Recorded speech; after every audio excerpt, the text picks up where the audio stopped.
very much, Chairman Reeves, Commission members. Thank you for the opportunity to testify on this proposed amendment. This panel and sitting next to Ms. Haney proves that it is still a very bipartisan issue, as is the Commission. And the focus on this is one that I would hope that the interests in reaching the right result and identifying policies that work as opposed to policies that we want is the focus. I spent 10 years as a federal prosecutor. I spent 4 years as the United States Attorney. The last case I did in the courtroom as the U.S. Attorney was prosecuting the kidnappers of Elizabeth Smart. Very proud of a lot of the work that I did as a federal prosecutor. I then became a defense attorney and worked as an advocate to fix what I believe are broken parts of the justice system. And there are many. There are many things that work, and there are many things that are broken. Supervision is one that is broken. I had prepared testimony. I'll let you read that. But I wanted to address a few things that was raised, I think, by this good panel and the thoughtfulness over the last couple panels that I observed. Nearly every conversation I had with a fellow prosecutor where we discussed supervision was within a mentality and a culture of punishment. Meaning our conversations were like this: don't worry, there's no way this guy is going to be able to survive 5 years of supervision. And the average is 4 years of supervision, and in nearly every single case, we impose that.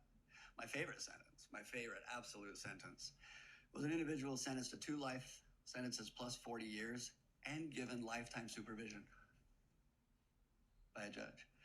So it's not just the culture of the federal prosecutors and of DOJ. It is the culture also of the judiciary that believes that it is instilling another mechanism of punishment on the defendant.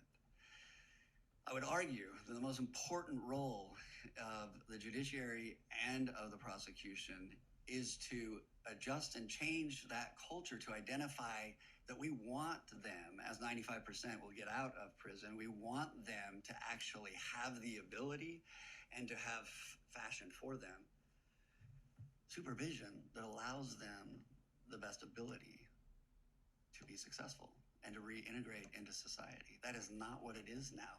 This amendment, I applaud you. I applaud you for coming up with it. I would never have been as attuned to this if it weren't for several probation officers. My father was a probation officer for over a decade, but he didn't raise it with me.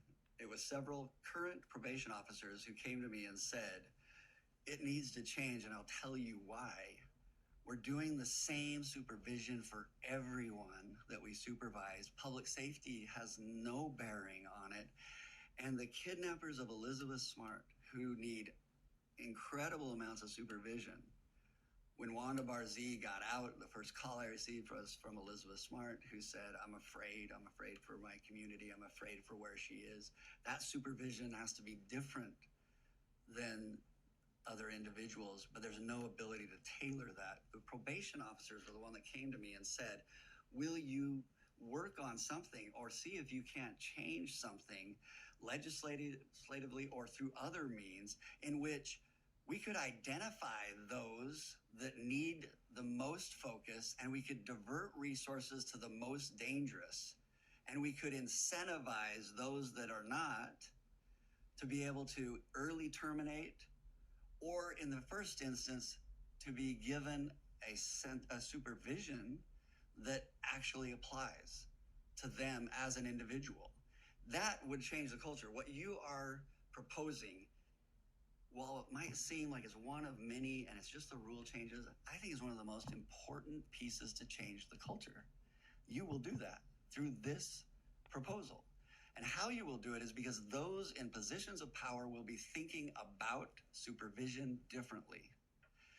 There is a bill on the Hill right now, the Safer Supervision Act, that is, for the most part, there are multiple complementary components with what you're proposing and this bill. It is a bipartisan bill in both the Senate and in the House.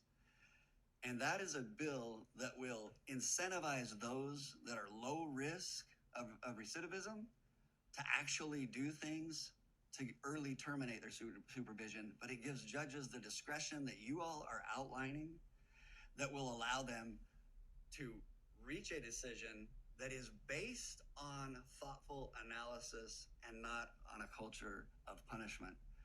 So, in closing, I will tell you that I had defendants I prosecuted that I knew the supervision was too long. I was powerless to do anything about it.